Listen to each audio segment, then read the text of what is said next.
Alright Bodgers, welcome to the most professionally overcrowded garage you've ever seen. And yes, the Saab is back. I'm not sure if I've ever shown this car off much, but this has been my pride and joy for about 6 years. I did give it to my brother for the last couple of months and he's trashed it, poor car. So I've now got it back. In fact, I had a much newer car that I traded with him for it because I love this car so much. So this thing is going to be in for quite a while. I've got quite a lot of work to do to it. Stuff like the whole suspension is all collapsed on the back, and you can see that camber is pretty fierce and it's eating through tyres. So I've got some parts for Saab's suspension, quite costly but not as expensive as it could be. I'm going to get it all slapped on, change some springs over, the most scary job in the world, etc, etc. This thing is running near enough 300 horsepower. It's pretty much a rocket ship that people don't expect it to be. Its mid-range is pretty impressive. We'll do some performance videos at some point for it. Yeah, as you can see, got some rather tasteful mods, stage 3 noob tune, etc, etc, 3-inch downpipe. We'll cover this, cover the spec in a different video. But yeah, what an absolute weapon. Anyway, Mini, subframe's been done, like I said. Most of the welding has been done, still got to get the sills on, and there's still a bit to do in the boot. Obviously this dent and stuff's a bit of an issue, but we've bought new wheel arches to turn up as well. Much bigger ones, and that will cover like most of that. That's what was on there originally, so I've replaced them with the same. Yeah, obviously it's covered in my crap.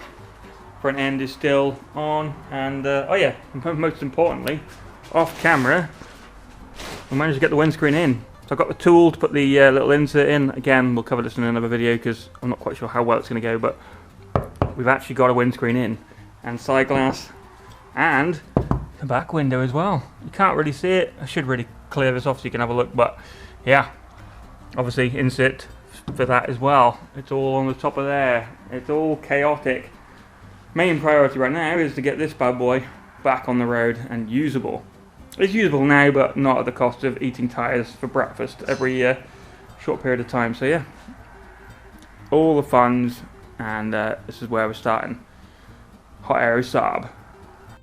Alright, step 1, remove the wheel and jack it up on very trusty jacking points. That's fine.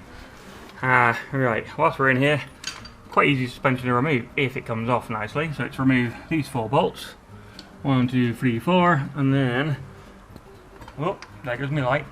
And then we remove that bolt at the bottom for the shock. Be very careful you don't do that. You need to keep this as level as you can. I'm obviously not at the moment, but yeah, just wind it out very carefully, or ideally get both sides up at the same time, especially when you put the bolt back in.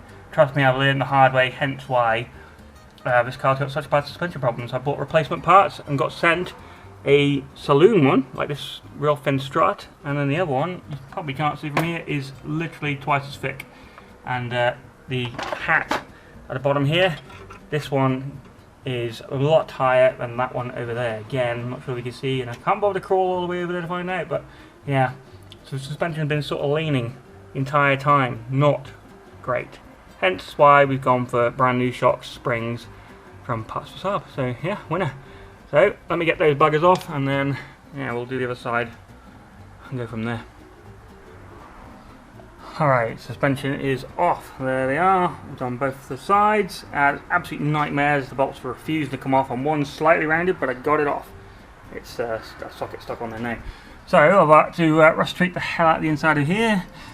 Stuck it in a squirty bottle and sprayed the hell out of it, as you can see. So when that all sets, it should at least slow down some of the corrosion. It is a 25-year-old car, so you're going to expect something. I'm just going to let that soak in, and then we're going to try and get the old spring compressors on one of these. The new suspension is going to arrive fairly soon, so whether I'll get it on this video or not I don't know, but either way I've got to separate these, which means the sketchy spring compressors. Luckily I bought some pretty beefy ones this time because I got scared last time I ever did this job, a long time ago. Yeah, so next job, get these things apart ready for the new things, and then obviously we've got to go into the front end as well. Front end isn't so bad. I mean, I could drive it once I do the back end, and obviously I've got some rust treatment to do in here as well. Another project. Why do I do these things? But I do love this car, so hopefully it'll all pay off. Alright, so every job like this ends up with the same sort of problem. Spring compressors are on, not brilliantly, but you know, spring is loose. You can't see it, but it is. This thing, when you do it, see it spins. So I'm going to try and get hold of this with a pair of mole grips, and then hopefully it'll wind off. So yeah, you'll see a million videos out here telling you, get your small grips in there if you can. Not going to be very easy to do it, and get hold of it. And then, yeah, hopefully the nut will come off and you can take it all apart. Alright, as you can see, new parts have arrived. I'm going to use brand new shocks. Got some for the front as well, and new springs. I'm going to try and put all this back together so it looks like that one, but in much better condition. And using all these bits and bobs. Not ideal. And there's the whole kit.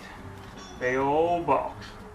Pain in the butt. So, let's see if I can get it back together. This is the reality of the nightmare of doing springs. Spring compressors are on. Beefy bad boys, as I said before. I'm taking this one apart because I can't remember how this one goes back together. When I gotta do it anyway, so I'm about to get. Ideally, what you want to use is a box wrench. I haven't got one, so I'm using a crappy, whatever, adjustable, and a 16, and you gotta basically push that way and pull that one towards us. Can't really film this, but yeah, it's the easiest way to do it. If you can get this to move, happy ho. Otherwise, you gotta do what I did on that one, which is, you know, as you saw before, not ideal. So let's get this off.